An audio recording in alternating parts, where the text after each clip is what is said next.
আসসালামু আলাইকুম সুপ্রিয় শ্রোতাবিন্দু, কেমন আছেন সবাই? আশা করি খুব বেশি ভালো আছেন। বরাবরের মতো চলে এলাম নতুন একটা অসাধারণ ভৌতিক ঘটনা নিয়ে আপনাদের মাঝে। আমাদের চ্যানেলে 2 নম্বর এপিসোড চলিতেছে। এই ঘটনাগুলো আসলে অসাধারণ ছিল। 1 নম্বরে যে ঘটনাটি আছে সেটা হলো কলিজা খেকো স্যার। এই ঘটনাটি পাঠিয়েছেন আমার এক বন্ধু। তার নামটি আমাকে বলতে বারণ করেছে। তার জেলা হচ্ছে সিরাজগঞ্জ। তো বেশি কথা না বলে ছোট্ট একটা ইন্ট্রো দিয়ে আজকের ভিডিও শুরু করা যাক।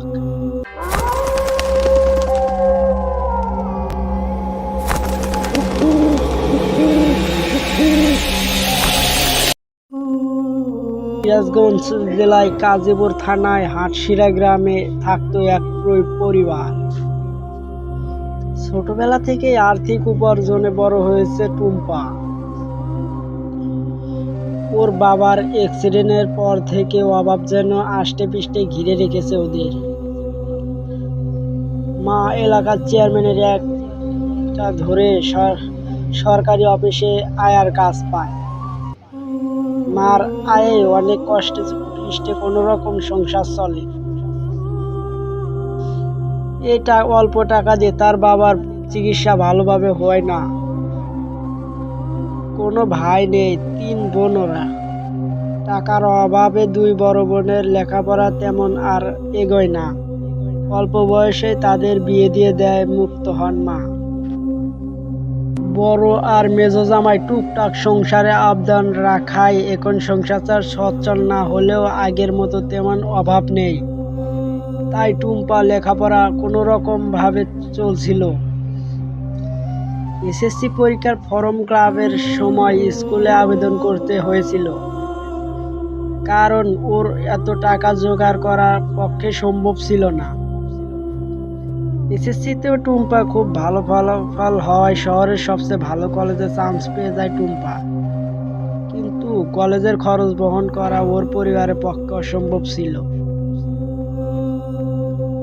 তাই ওর মা ওকে লেখাপড়া ছেড়ে দিতে বলে।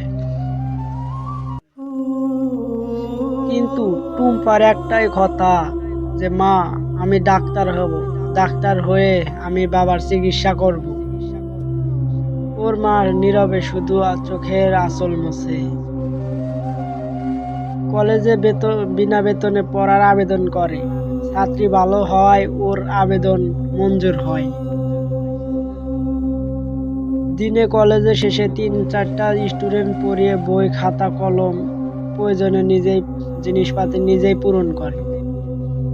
এভাবেই অনেক কষ্টে বেশ সাফল্যের সাথে এইচএসসিতে উত্তীর্ণ হয়। দিনরাত পরিশ্রম করে মেডিকেলে চান্স পায় টুম্পা। এলাকার এক চেয়ারম্যান আর্থিকভাবে বেশ সহায়তা করে টুম্পার মেডিকেলে ভর্তির হওয়া ব্যাপারে। টুম্পা কলেজের সুবিধাতে একটি হোস্টেলে ওঠে। ওর রুমমেট ছিল 2 জন। টুম্পা কারোর সাথে ভালোভাবে মিশতো না, সবসময় নিজেকে গুটিয়ে রাখত, কারণ ওর রুমমেট 2 জন ছিল খুবই ধনী পরিবারের। একজনের নাম ছিল তোমা আর একজনের নাম দিয়া। কিছুদিন যেতে না যেতেই ওদের সাথে বেশ সহজ হয়ে ওঠে। একদিন দিয়া বলল, আর সন্ধ্যায় তো নিলয় স্যারের প্র্যাকটিক্যাল ক্লাস আছে মর্গে, জানিস না তো? তোমা বলল, জানি, কিন্তু একটা বিষয় বুঝি না, মর্গের মতো ভয়ঙ্কর জায়গায় কেন সন্ধ্যায় প্র্যাকটিক্যাল ক্লাস হয়, দিনে কেন হয় না? এবার টুম্পা হেসে বলে উঠল, এ তো ভীতু কেন রে তোরা? এখানে তুই কি একা থাকবি? ওখানে তো আমাদের ব্যাচের সবাই থাকবে। এর মধ্যে দিয়া মাঝখান থেকে বলে উঠল, জানিস, আজ জোস একটা খবর পাইলাম। কি কি? সমস্যাটা দুজনে জানতে চাইল। আজ এক বড় আপুর কাছ থেকে শুনলাম নিলয় স্যার নাকি দেখতে হেভি হ্যান্ডসাম। যে কোনো মেয়ে তার চোখের দিকে তাকাতেই নাকি টাসকি খায়, প্রেমে পড়ে যায়। তোমাও যোগ করলো, আরেকটা অদ্ভুত কথাও শুনেছি, নিলয় স্যার নাকি শুধু রাতেই মর্গে প্র্যাকটিক্যাল ক্লাস করান, দিনে কখনোই ক্লাস নেন না। অনেকেই নাকি দিনে তাকে আর কেবিনে নক করে দেখতে চেয়েছিল যে তিনি কি করেন দিনের বেলায়, কিন্তু আজ পর্যন্ত কেউ জানতে পারেনি। হসপিটাল কর্তৃপক্ষ নাকি বলেছে যে তার মতো দক্ষ প্র্যাকটিক্যাল ক্লাস আর কেউ নিতে পারবে না, আর তাই তার দিনে ক্লাস না নেওয়ার সত্ত্বেও হসপিটাল কর্তৃপক্ষ মেনে নিয়েছিল। টুম্পা ও দিয়া অবাক হয়ে শুনল আর ভাবলো, আরে তাই তো, নিলয় স্যারকে কখনোই ওরা ক্লাস নিতে দেখেনি। তখনই দিয়া মাঝখান থেকে বলে উঠল, আরে বাদ দে এসব ফালতু কথা, আমি খুবই এক্সাইটেড যে স্যারকে দেখার জন্য। দিয়ার কথা শুনে টুম্পা ও তমা দুজনেই উচ্চস্বরে হেসে উঠল। সন্ধ্যায় ওরা যখন মর্গে পৌঁছালো তখন দেখতে পেল ওদের ব্যাচের ছেলে মেয়েরা গোল হয়ে দাঁড়িয়ে আছে, আর ওদের মাঝখানে প্রায় 6 ফিট উচ্চতার একজন সুপুরুষ দাঁড়িয়ে আছে, যার গায়ের রং ফ্যাকাশে সাদা আর চোখ দুটি গাঢ় নীল। অপূর্ব লাগছে, সাদার মাঝে নীল চোখের সংমিশ্রণ। ওরা দরজার বাহিরে দাঁড়িয়ে অনুমতি চাইতেই স্যার ওদের দিকে চাইতেই কেন জানি টুম্পার গা ঝাড়া দেওয়া উঠল। মনে হলো কোনো নিষ্প্রাণ মানুষের চোখ দেখতে পাচ্ছে, গাঢ় নীল যেন থমকে গেছে দুটি চোখ। নিলয় স্যারের ইশারায় অনুমতি দেওয়ায় তমা আর দিয়া ঢুকে গেল, কিন্তু টুম্পা কোনো এক অজানা ভয়ে পা বাড়াতে পারছে না। মনে হচ্ছে ওর পায়ের ওজন যেন 10 মণ বেড়ে গেছে। তোমা ফিরে এসে ওর হাত ধরে কিভাবে ভিতরে নিয়ে গেল। সবাই খুব মনোযোগ দিয়ে দেখছে নিলয় স্যারকে। নিলয় স্যার একটা লাশকে খুব যত্ন সহকারে কাটছে, কিন্তু টুম্পা কেন জানি লাশ কাটায় মনোযোগ দিতে পারছে না। ওর সম্পূর্ণ মনোযোগ যেন ওই নীল চোখ দুটিতে। কি করে একজন মানুষের চোখ এত নির্জীর হতে পারে? দেখলেই মনে হয় থমকে যাওয়া নীলের পেছনে বিশাল এক অন্ধকার গহ্বর করছে, যার কোনো তলদেশ নেই, শুধুই অসীম। হুট করেই নিলয় স্যার টুম্পার দিকে তাকিয়ে একটি রহস্যময় হাসি দিলেন। টুম্পা আর তাকিয়ে থাকতে পারল না, ওর সারা দেহ ভয়ে কাঁপতে লাগলো। চোখ নামাতে একটা জিনিস দেখতে পেয়ে কেবল খটকা লাগলো, লাশ কাটা শেষ এবং সেলাইও ইতিমধ্যে সম্পূর্ণ হয়েছে। কিন্তু নিলয় স্যারের বা সাইডে যে ছোট্ট একটি টেবিল আছে, তার দিকের উপরে ঠিক পরিষ্কার পাত্রে কলিজাটা পড়ে আছে। দেখে মনে হচ্ছে খুব যত্নে রাখা হয়েছে কলিজাটা। কেউ ওদিকে তাকাচ্ছে না, কিন্তু কলিজাটার উপরে শুধু টুম্পার চোখ আটকে গেল। সবাই চলে যাচ্ছে, টুম্পা যাচ্ছে। একটা ভরাট কণ্ঠস্বরে টুম্পার সমস্ত ফিরে এলো। ও আর এক মুহূর্ত না দাঁড়িয়ে মর্গ থেকে ছুটে বেরিয়ে এলো। ওর জীবনে ভয় নামে কোনো অধ্যায় ছিল না, অনেক সাহসী ছিল টুম্পা। কিন্তু আজ কি হলো? এমন কেন লাগলো যে একটা মৃত মানুষের সামনে দাঁড়িয়ে ছিল আজ? রুমে এসে তোমা আর দিয়েকে কলিজাটার কথা বলতে ওরা হেসে গড়াগড়ি খেয়ে বলল, আরে হয়তো নীলা স্যার ওটা ঢুকাতে ভুলে গেছেন, আর তুই ওইটা নিয়ে এত কেন ভয় পাস? টুম্পা আর কথা বাড়ায় না। এরপর নিলয় স্যারের 3টি প্র্যাকটিক্যাল ক্লাস পার হইল, কিন্তু টুম্পা একটাতেও মন দিতে পারল না, শুধু ভয় পেতে লাগলো। প্রতিবারই কলিজাটা সযত্নে তুলে রাখা। চতুর্থ দিনও ওদের মর্গে প্র্যাকটিক্যাল পরীক্ষা ছিল। আজ ওরা কাটবে আর স্যার দেখবে। এক একজন এক এক পার্ট কাটছে আর স্যার ভুল ত্রুটি দেখিয়ে দিচ্ছেন, কিন্তু একবারও টুম্পাকে কিছুই কাটতে দিলেন না, যেন ওর উপস্থিতি স্যারের নজরে আসেনি। মনে মনে খানিকটা খুশি হয়েছিল, কারণ ওকে কাটতে দিলেও কিছুই পারতো না। সেদিন সবাই চলে গেল, কিন্তু টুম্পা চুপিসারে মর্গের জানালায় এসে দাঁড়ালো।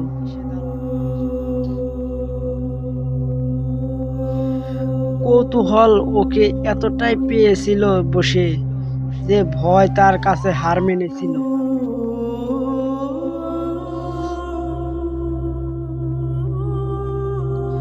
কিছুটা দ্বিধা নিয়ে উকি দিয়ে দিল, আর যা দেখলো তাতে ওর চোখ ভয়ে বিস্ফোরিত হয়ে গেল। দেখলো স্যারের লাশের ড্রয়ারটা টেনে বের করলেন, তার ভেতরে 2 হাত পুরে দিয়ে সেই কলিজাটা সহ পাত্রটা বের করলেন। তারপর খুব যত্ন সহকারে কস কস করে কলিজাটা একটু চিবিয়ে খেলেন। তারপর সে নিলয় স্যারটি তৃপ্তির ঢেকুর তুলে ঠোঁটের রক্ত মুছতে মুছতে বাঁকা হাসি দিয়ে জানালার বাইরে দাঁড়িয়ে থাকা টুম্পার দিকে তাকালেন। তার তাকানো দেখে টুম্পা যেন আর সহ্য করতে পারল না, সঙ্গে সঙ্গে সে মাটিতে লুটিয়ে পড়ল। কিছুক্ষণ পর যখন তার জ্ঞান ফিরল, নিজেকে হসপিটালের বেডে আবিষ্কার করল। ততক্ষণে সকাল হয়ে গেছে। সবার উৎসুক চেহারার মাঝে আরেকটি চেহারা দেখতে পেল। দেখেই ওর হাত পা ভয়ে জমে গেল। এই প্রথম নিলয় স্যারকে দিনের বেলায় দেখতে, তবে ওর কেন জানি মনে হচ্ছে ও ছাড়া আর তাকে কেউ দেখতে পাচ্ছে না।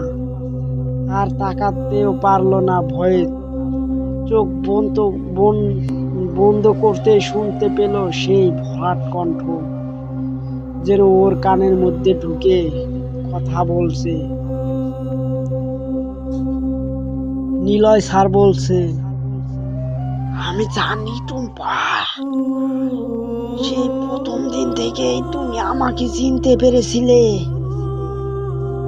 আমিও অবাক হয়েছিলাম, এত বছরেও আমাকে কেউ চেনেনি, শুধু তুমি চিনেছিলে। আর কেউ আমাকে চোখের ভাষা বুঝতে পারেনি, শুধু সেদিন তুমি আমার চোখের ভাষা বুঝতে পেরেছিলে। আমি জানতাম তুমি জানালার বাহিরে দাঁড়িয়ে, তবু আমি আমার আসল রূপ তোমাকে দেখিয়েছিলাম, কারণ তোমাকে লুকানো সম্ভব ছিল না। তোমার মধ্যে হয়তো বিধাতা এমন দৃষ্টি দিয়েছে যা সাধারণ কোনো মানুষের মধ্যে নেই। তাই তো সবার চোখ ভাঙে দিতে পারলেও আমি তোমার চোখ ঠিকই ধরা পড়েছিল। আমি ইচ্ছা করলেই তোমাকে সরিয়ে দিতে পারতাম, কিন্তু তোমার জীবনের লক্ষ্যটা এখানে থাকার থেকে অনেক বড়। আমি অন্য কোনো জায়গা খুঁজে নেব। তুমি ভালো থেকো আর মনোযোগ দিয়ে প্র্যাকটিক্যাল ক্লাসগুলি করো, কারণ আমি জানি তুমি একটা ক্লাসেও মনোযোগী ছিলে না। জীবনে অনেক বড় হও আর যা কিছু দেখছো ভুলে যাও।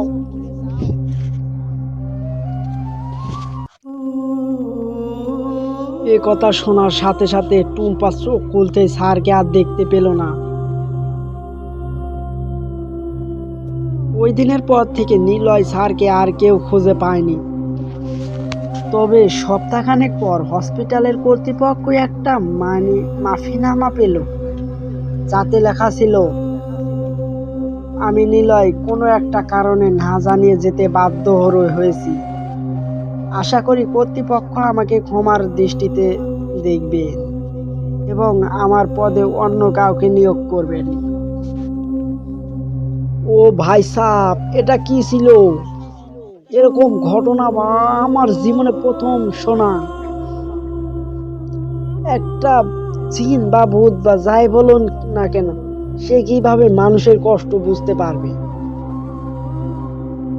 তাই এই ঘটনাতে এমন কিছু উল্লেখ করা আছে যে টুম্পার অসহায়ের চোখে পড়ে নিলয় স্যার এখান থেকে চলে গেল। তো এই ছিল আজকের ঘটনা। তো আমরা চলে যাচ্ছি দ্বিতীয় ঘটনায়।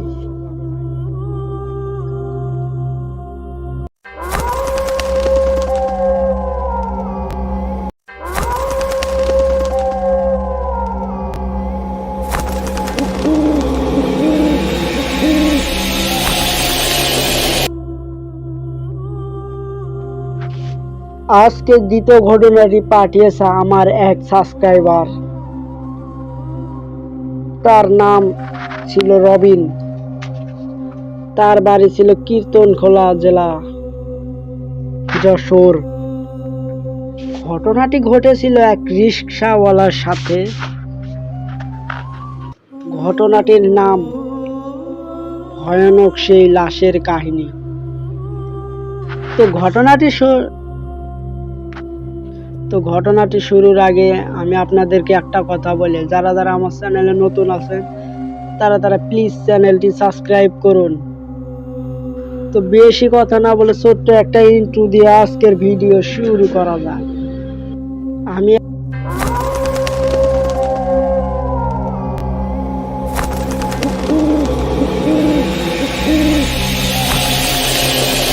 এখন যে ঘটনাটি শেয়ার করতে যাচ্ছি সেটি একটি রিকশাওয়ালা লোকের সাথে ঘটে যাওয়া ঘটনা। ঘটনাটি ঘটেছিল দোহারা থানার চরজয়পাড়া নামক গ্রামের এসপি বাড়ির সামনে সেই রাস্তায়।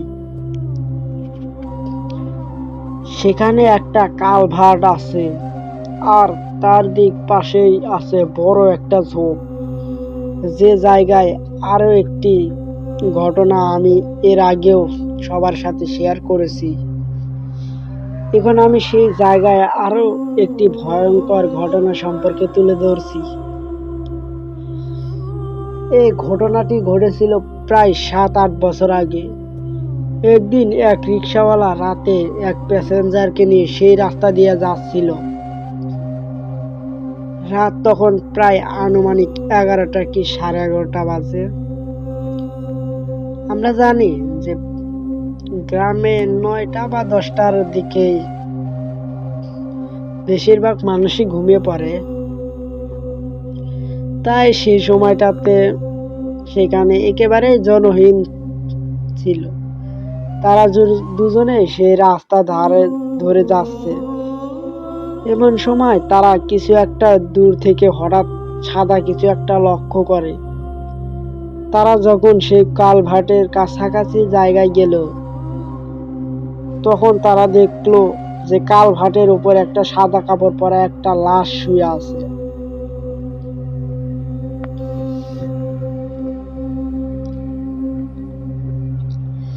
এরপর তারা দুজনেই রিক্সা থেকে নেমে লাশটির কাছে যায় এবং তারা দুজনেই অবাক হয়ে গেল যে এত রাতে এখানে একটা লাশ কে রেখে গেল। লোকটি রিক্সাওয়ালাকে বলল, হয়তো কেউ লাশটিকে এখানে ফেলে রেখে গেছে, চল আমরা লাশটিকে নিয়ে দাফনের ব্যবস্থা করি। রিক্সাওয়ালাও এতে আপত্তি জানালো। সে লোকটিকে বলল, আমাকে আমার ভাড়া দিয়ে দেন, আমি এসব লাশ নিতে পারবো না। লোকটি তাকে বলল, ঠিক আছে, তোমাকে আমি ভাড়ায় 100 টাকা বেশি দেবো। এ কথা শুনে রিক্সাওয়ালা লাশটি নিতে রাজি। তবে রিক্সাওয়ালা লোকটিকে একটা শর্ত দেয় যে লাশটিকে আপনাকেই তুলতে হবে। তখন লোকটি বলল, আচ্ছা ঠিক আছে, তাই হবে। এরপর লোকটি লাশের কাছে গিয়ে মুখের কাপড় তুলতেই দেখতে পায় লাশটি চোখ খোলা অবস্থায় তাকিয়ে আছে। হঠাৎ কেউ চোখ খোলা অবস্থায় মারা গেলে যেমনটা দেখা যায় ঠিক তেমন। এতে সে একটু ভয় পায়। এরপর সে লাশটির গায়ে কাপড়ের আরো কিছু অংশ সরাতেই দেখতে পায় লাশটির শরীরে পশমগুলো বেশ বড় বড়, যা কোনো সাধারণ মানুষের থেকে একেবারেই আলাদা। অর্থাৎ পশমগুলো ছিল ঠিক ভেড়ার শরীরের মতো। এটা দেখে লোকটি চিৎকার দিয়ে অজ্ঞান হয়ে যায়, আর সেই রিকশাওয়ালা এক চিৎকার দিয়ে সেখান থেকে দৌড়ে চলে যায় তার এক বাড়ির সামনে গিয়ে পড়ে। তার কথা শুনে লোকজন সেখানে যায়। তখন লোকজন সবাই বেরিয়ে এসে দেখে বাড়ির সামনে একটা লোক পড়ে আছে। তখন সে রিকশাওয়ালাকে তুলে পানি টানি ঢেলে হুঁশ আনে। তখন রিকশাওয়ালা তাকে সব ঘটনা খুলে বলে। তার কথা শুনে লোকজন সেখানে যায়, কিন্তু অনেক খোঁজাখুঁজি করেও সেখানে কোনো লাশ পাওয়া যায়নি। এমনকি সেই লোকটিকেও সেখানে পাওয়া যায়নি। পরদিন সকালে সেই কালভার্টের নিচে লোকটির লাশ পাওয়া যায়, অর্ধেক কাদায় গাড়া অবস্থায়। এই ছিল আজকের ঘটনা। আমি এর বেশি আর বলতে পারিনি, আমার সময় ছিল না, তাই এটুকু ঘটনায় আমি পাঠিয়েছি। অবশ্যই ঘটনাটি আপনাদের ভালো লাগবে। এরপরে আরো ওই কালভার্টের ঘটনা নিয়ে আপনাদের মাঝে আরো ভয়ঙ্কর রকমের ভালো ভালো গল্প দেওয়ার চেষ্টা করব। ততক্ষণ সবাই ভালো থাকুন। আমি বিদায় নিচ্ছি এই ঘটনা থেকে। ও ভাই সাপ, ঘটনাটি অনেক সুন্দর ছিল। ঘটনাটি আমার কাছে অনেক ভালো লেগেছে, তাই আমি শেয়ার করলাম। আমি ভাইকে বলবো এরকম আরো ভয়ঙ্কর ভয়ঙ্কর ভালো ভালো গল্প দেন। ঘটনাটি ছোট হয় কিছু হয়নি, কিন্তু ঘটনাটির আকর্ষণ কিন্তু অনেক ছিল। তো এই ছিল আজকের ঘটনা, 2 নাম্বার ঘটনা। তো ঘটনাটি কেমন হয়েছে আপনারা সবাই কমেন্টে বলবেন। আর আমরা চলে যাচ্ছি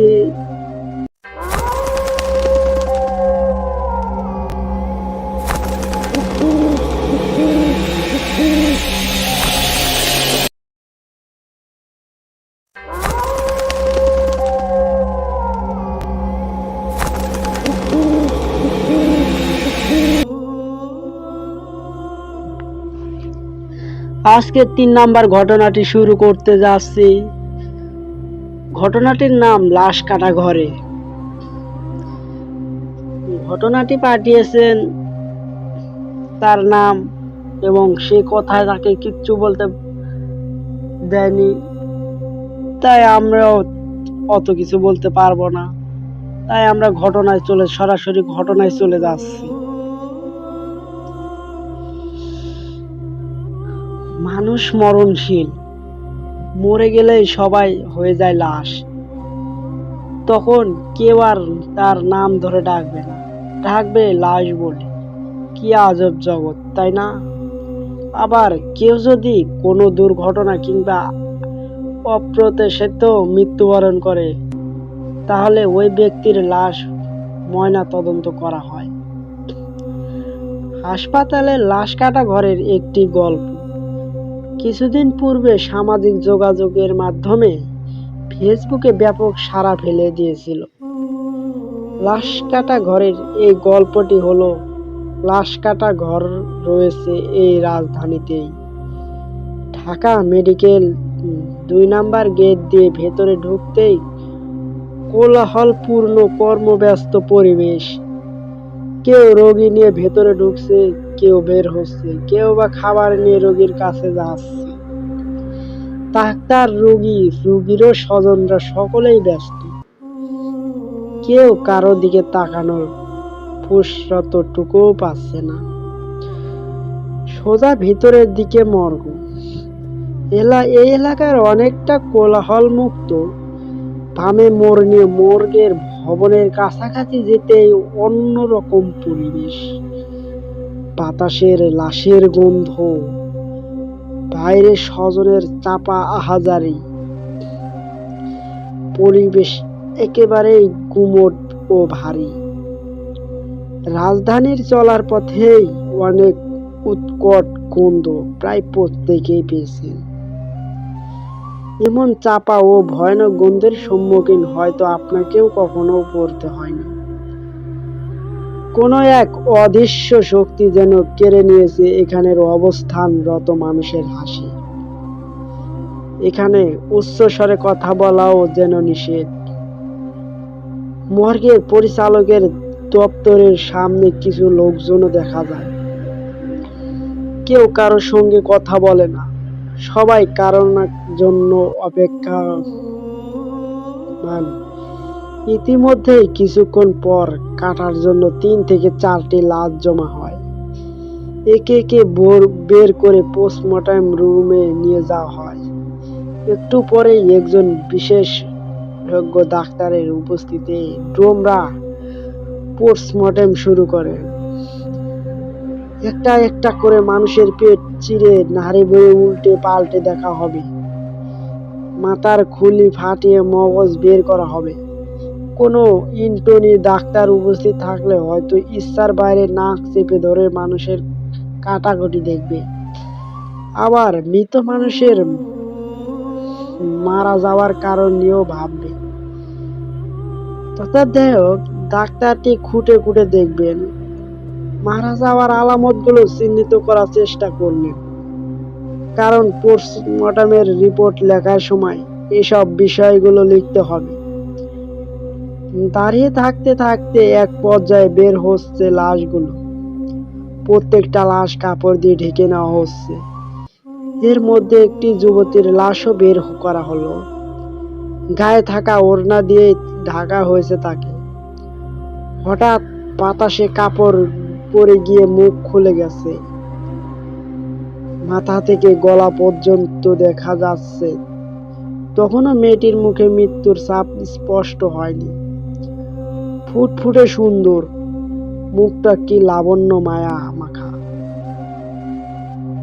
মাখা ভরা কালো চুল যেন কোথাও বের হওয়ার জন্য কেবলই সাজগোজ করেছে। এরই মাঝে কারো অপেক্ষায় একটু ঘুমিয়ে নিচ্ছে। এমন হাসি মাখা মুখ দেখে কেউ প্রথমে ভাবতে পারবে না যে সে মারা গেছে। মেয়েটির বয়স আনুমানিক 18 থেকে 19 হবে। ঢাকা মেডিকেল কলেজ হাসপাতালে মর্গের পুরাতন ভবন থেকে কেবল বের করা হয়েছে। বাইরে অপেক্ষামান স্বজনদের সামনে দিয়ে ট্রলিতে করে নেওয়া হচ্ছে। গন্তব্য পাশেই নতুন ভবনের লাশ কাটা ঘর। কিছুক্ষণ বাদে ডাক্তার আসার পর লাশগুলো কেটে একে একে আবার বের করা হলো। পুরাতন ভবনে নিয়ে সেই বোটকা দুর্গন্ধযুক্ত রুমে রাখা হলো। এখানে জনসাধারণের প্রবেশ একেবারে নিষেধ। কেউ এমন পরিবেশ দেখলে নিশ্চিত অসুস্থ হবে, এটাই স্বাভাবিক। কর্তব্যরতদের সঙ্গে কথা বলে জানা যায়, এখান থেকে লাশকে প্রথমে একটি পলিথিনে, পরে মেডিকেলের সাদা কাপড় দিয়ে মুড়ে হিমঘরে ফ্রিজের মধ্যে রাখা হবে। স্বজনরা নিতে আসলে এখান থেকে বের করে কফিন বক্সে বা ভরে তাদের কাছে হস্তান্তর করা হবে। বেহারির লাশগুলো আঞ্জুমান মুফিদুল ইসলাম নিয়ে যাবে দাফন করার জন্য। মর্গে দায়িত্বরত এক কর্মকর্তা জানালেন, 35 বছর ধরে এখানে চাকরি করেন। প্রতিদিন 5 থেকে 10টি লাশ আসে। সেগুলো পোস্টমর্টেম করার পর তার তত্ত্বাবধানে রাখে। তিনি বলেন, আগে ছেলেমেয়েরা ছোট ছোট ছিল, তখন পত্রিকা টেলিভিশনে সাক্ষাৎকার দিয়েছি। এখন ছেলেমেয়েরা বিশ্ববিদ্যালয়ে পড়ে, আমি মর্গে চাকরি করি, এটা প্রচার হলে তাদের উপর প্রভাব পড়ে। ছেলে মেয়ে এমনকি পরিবারের নিষেধের কারণেও এখন সারাক্ষণ দিই না। পরে মর্গের পরিবেশ দেখার জন্য 11টা থেকে দুপুর পর্যন্ত অপেক্ষা করছি। এমন অবস্থায় এই কর্মকর্তা নিয়ে গেলেন লাশ কেটে এনে যেখানে রাখা হয় সেখানে। ঘুটঘুটে অন্ধকার, কোথাও কোনো মানুষ নেই, সরাসরি অনেকগুলো রুম। এর মধ্যে একটির দরজা খুলে বলেন দেখে আমরা কেমন পরিবেশে কাজ করি। দরজা খুলতে মানুষ পচা একটা বোটকা গন্ধ সারা ঘরে জমে রয়েছে। নাক মুখ আটকে আর দাঁড়ানোর ক্ষমতা নেই। অন্ধকার ও নির্জনতা এতে গভীর ছিল। অজানায় একটা ভয়ও কাজ করছিল, যেন এখনই মরদেহগুলো চেটে বেঁধে আমাদের দেবে আমাদের। এছাড়া দুর্গন্ধে পেটের ভেতর থেকে নাড়িভুড়ি বের হয়ে আসার উপদ্রব। দূরে জানালা দিয়ে কিছুটা আলো প্রবেশ করছে। তো এই ছিল আজকের ঘটনাটি কেমন হয়েছে অবশ্যই বলবেন। তো ঘটনাটির কোনো আকর্ষণ পেলাম না। ভাইটি ঘটনা পাঠিয়েছে, নাম টামও বলতে নিষেধ করেছে, নামও বললেন না। ভাইকে বলছি, ভাই এরকম ঘটনা আমাকে আর দেবেন না, কারণ ঘটনার আকর্ষণ না হলে শ্রোতারা শুনতে ভালো লাগে না। তো এরপরে যদি ঘটনা দিতে ইচ্ছুক থাকেন তাহলে আগে সর্বপ্রথম এই ঘটনাটির পর্ব শেষ করবেন, কারণ এই ঘটনাটি এখনো রহস্যই রয়ে গেছে। তো আজকের মতো বিদায় নিচ্ছি এইটুকুতেই। তো ভালো থাকবেন সবাই, আশা করি খুব ভালো থাকবেন। পরবর্তীতে গল্পতে আবার দেখা হবে। এখন বিদায় নিচ্ছি।